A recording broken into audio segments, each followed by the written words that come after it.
আসসালামু আলাইকুম।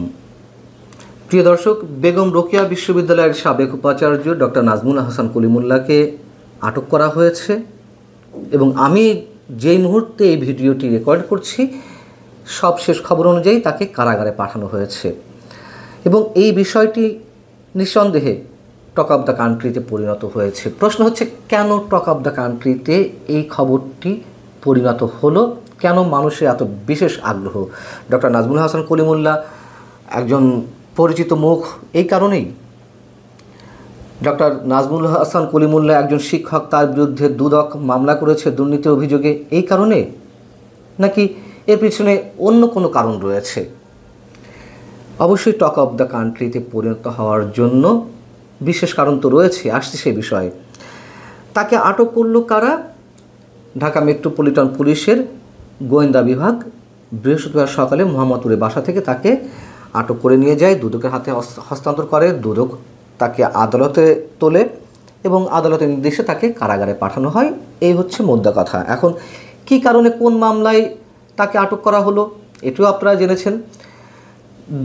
2025 সাল অর্থাৎ চলতি বছরের 18 জুন তার বিরুদ্ধে বেগম রোকেয়া বিশ্ববিদ্যালয়ে উপাচার্য থাকাকালীন অর্থ আত্মসাতের অভিযোগে তার বিরুদ্ধে একটি মামলা হয়েছে, তিনি সহ আরও 5 জনের বিরুদ্ধে। এবং দুদক যে ধারায় মামলাটি করেছে সেটি আমি যতদূর জানি নন বেইলেবল, অতএব তার জামিন সহজে হবে না এমনটি ধরে নেওয়া যেতে পারে। কথা হচ্ছে, এ ধরনের অভিযোগ যাদের বিরুদ্ধে থাকবে প্রমাণ সাপেক্ষে যে কারোর বিরুদ্ধেই প্রচলিত আইনে অবশ্যই সরকার যে কোনো ব্যবস্থা গ্রহণ করতে পারে আইন মোতাবেক। কিন্তু বাস্তবতা হচ্ছে, মানুষের মধ্যে এমন একটা ধারণা বদ্ধমূল হয়েছে যে অন্তর্বর্তী সরকারের বিরুদ্ধে যারা কথা বলছেন, অন্তর্বর্তী সরকারের বিভিন্ন বিতর্কিত কর্মকাণ্ড কিংবা অপকর্মের বিরুদ্ধে যারা সোচ্চার, তাদের মধ্যে ডক্টর নাজমুল হাসান কলিমুল্লাহ একজন। এ কারণে তার বিরুদ্ধে তাকে নাজেহাল করার জন্য অথবা ষড়যন্ত্রমূলকভাবে মামলা করা হয়েছে, মুখ বন্ধ করার জন্য তার উপরে খড়গ নামানো হয়েছে। এটা পাবলিক পারসেপশন, এটা মানুষের মধ্যে প্রতিষ্ঠিত হয়েছে। কিন্তু অভিযোগ তো থাকতেই পারে। ডক্টর নাজমুল হাসান কলিমুল্লাহ নিশ্চয়ই ফেরেশতা না হয়, তিনি ফেরেশতা নন অথবা আমরাও ফেরেশতা নই, অভিযোগ উঠতেই পারে। কিন্তু মানুষের মধ্যে কেন এই ধারণাটি প্রতিষ্ঠিত হলো, কেন এই খবরটি টক অফ দ্য কান্ট্রিতে পরিণত হলো? বিষয়টি হচ্ছে যে তার বিরুদ্ধে মামলা হলো কবে? 18 জুন, বর্তমান সরকার ক্ষমতায় আসার প্রায় 9-10 মাস পরে। অভিযোগটি কবের? অভিযোগ আরও আগে, প্রায় 3-4 বছর আগে আওয়ামী লীগ সরকারের সময়। আওয়ামী লীগ সরকারের সময় এই একই বিশ্ববিদ্যালয়ের ক্ষেত্রে তার বিরুদ্ধে হয়তো আরও 2-1টি মামলা হয়েছে, সেগুলো তিনি ফেস করেছিলেন। কিন্তু এই মামলাটি এতদিন পর এসে কেন হলো, প্রথম প্রশ্ন মানুষের। দ্বিতীয়ত হচ্ছে, যদি হবেই এই সরকারের সময়, তাহলে 9-10 মাস পর এসে কেন? ডক্টর নাজমুল হাসান কলিমুল্লাহ ক্রমাগতভাবে বর্তমান সরকারের বিরুদ্ধে কথা বলে যাচ্ছিলেন, এই কারণে সেটি একটি প্রশ্ন হয়ে দাঁড়িয়েছে। এবং আরও যে প্রশ্নগুলো দাঁড়াচ্ছে, দুদকের ক্ষমতা অসীম, যে আইন কানুন রয়েছে দুদকের ক্ষেত্রে আমরা যেটি জানি, কিন্তু সেই অসীম ক্ষমতা কি দুর্নীতি দমন কমিশন সবার বিরুদ্ধে সমান হারে করে? নিশ্চয়ই না। আবার কারো কারো বিরুদ্ধে মামলা করলেও তাদের অ্যাকশনটি কি সমান হয়? নিশ্চয়ই না। আমরা সবাই জানি দুর্নীতি দমন কমিশন, দুদক একটি রাজনৈতিক হাতিয়ারে পরিণত হয়েছে। যখন যে দল ক্ষমতায় থাকে বা যে গোষ্ঠী ক্ষমতায় থাকে, তখন বিরোধী মতকে দমন করার জন্য অথবা বিরোধী দলের নেতাকর্মীদের নাজেহাল করার জন্য দুদককে সরকার ব্যবহার করে থাকে এবং সেই ধরনের অভিযোগ বর্তমান সরকারের বিরুদ্ধেও রয়েছে। পার্থক্যটা হচ্ছে এই যে, বর্তমান সরকারের তো নির্দলীয় নিরপেক্ষ থাকার কথা, তারা সেটি পারছে কিনা? পারছে না।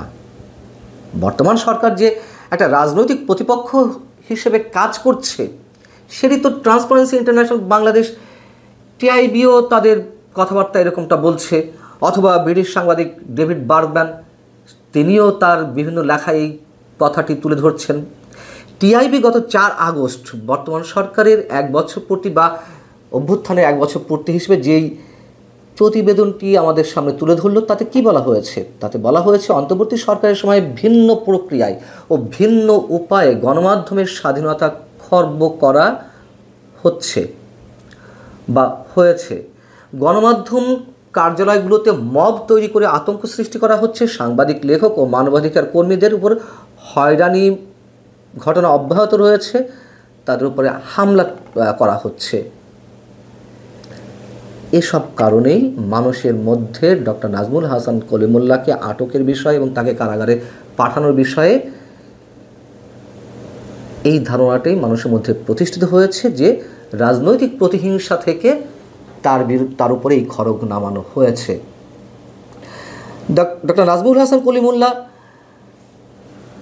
আওয়ামী লীগ সরকারের শেষ সময়ের দিকেও সোচ্চার ছিলেন আওয়ামী লীগের বিভিন্ন অপকর্মের বিরুদ্ধে, বিতর্কিত কর্মকাণ্ডগুলোর বিরুদ্ধে। অন্তত যে কজন মানুষ কথা বলেছেন সেই সময় তিনি তাদের মধ্যে একজন, এটাও চরম সত্য কথা।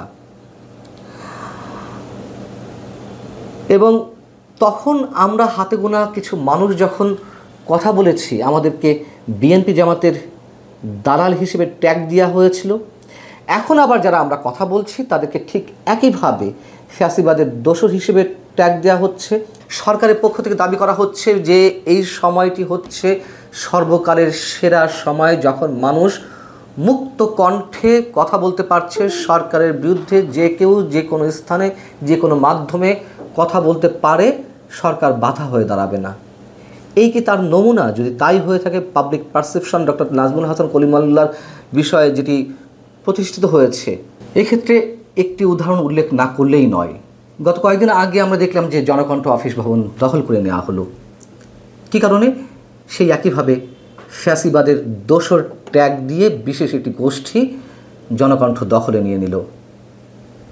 বাংলাদেশের স্বাধীনতার পর গত 54 বছরের ইতিহাসে আমরা জানি বিভিন্ন সরকার গণমাধ্যমের কণ্ঠ রোধ করতে হয় কোনো কোনো গণমাধ্যম বন্ধ করে দিয়েছে, সাংবাদিকদের উপরে খড়গ হস্ত নামিয়েছে। কিন্তু জনকণ্ঠের মতন কোনো ব্যক্তিগত প্রতিষ্ঠান অন্য কোনো ব্যক্তি, অন্য কোনো গোষ্ঠী দখল করে নিয়েছে, এই ইতিহাস তো আমাদের সামনে নেই। এখন তো সেই ইতিহাসও আমাদের সামনে রচিত হচ্ছে। এবং তারই ধারাবাহিকতায় টিআইবির আরও কয়েকটি তথ্য আপনাদের সামনে তুলে ধরি। টিআইবি তার ওই একই প্রতিবেদনে যেগুলো উল্লেখ করেছে সেটি হচ্ছে অন্তত 150 জন সাংবাদিক চাকরিচ্যুত হয়েছে বর্তমান অন্তর্বর্তী সরকারের সময়। 24 জনের বেশি গণমাধ্যম কর্মীকে পদ থেকে অপসারণ করা হয়েছে। 8টি সংবাদপত্রের সম্পাদক এবং 11টি বেসরকারি টেলিভিশন চ্যানেলের বার্তা প্রধান বরখাস্ত হয়েছেন। 496 জন সাংবাদিক হয়রানির শিকার হয়েছেন এবং এর মধ্যে 266 জনকে জুলাই গণ অভ্যুত্থান সংক্রান্ত হত্যা মামলার আসামি করা হয়েছে। 3 জন সাংবাদিক দায়িত্ব পালনকালে নিহত হয়েছেন। সরকার 3 দফায় 167 জন সাংবাদিকের প্রেস অ্যাক্রিডিটেশন কার্ড বাতিল করেছে। এবং জনকণ্ঠের কথা যে উল্লেখ করলাম, সেই জনকণ্ঠ অফিস দখলমুক্ত করতে সরকার কোনো ধরনের পদক্ষেপ নিয়েছে? নেয়নি তো। সেই জায়গা থেকে বলছি যে মানুষের মধ্যে ডক্টর নাজমুল হাসান কলিমুল্লাহকে গ্রেপ্তার এবং কারাগারে পাঠানোর ক্ষেত্রে যদি রাজনৈতিক প্রতিহিংসার বিষয়টি স্টাবলিশড হয়ে থাকে, তাতে খুব অযৌক্তিক কিছু বলা হবে। সবশেষ আরেকটা কথা বলি, যদি সত্যি এই জায়গা থেকে ডক্টর নাজমুল হাসান কলিমুল্লাহকে সরকার গ্রেপ্তার বা কারাগারে পাঠিয়ে থাকে, যদি মানে এই প্রতিহিংসা থেকে হয়ে থাকে, তাহলে বলবো এগুলো করে কোনো সরকারই পার পায়নি, আখেরে কোনো লাভ হয়নি। এবং সরকারের মধ্যে এই মানসিকতা অবশ্যই রয়েছে, টিআইবি উল্লেখ করেছে, সেটি সরকারের জন্য বুমেরাঙি হবে। যদিও আমরা আশঙ্কা করতে পারি আরও অনেকের বিরুদ্ধেই, যারা সোচ্চার বিভিন্ন অপকর্ম বা বিতর্কিত কর্মকাণ্ডের বিরুদ্ধে যারা কথা বলছেন, তাদের অনেকের বিরুদ্ধেই এই ধরনের খড়গ হস্ত নেমে আসতে পারে। আল্লাহ হাফিজ, ভালো থাকুন সবাই।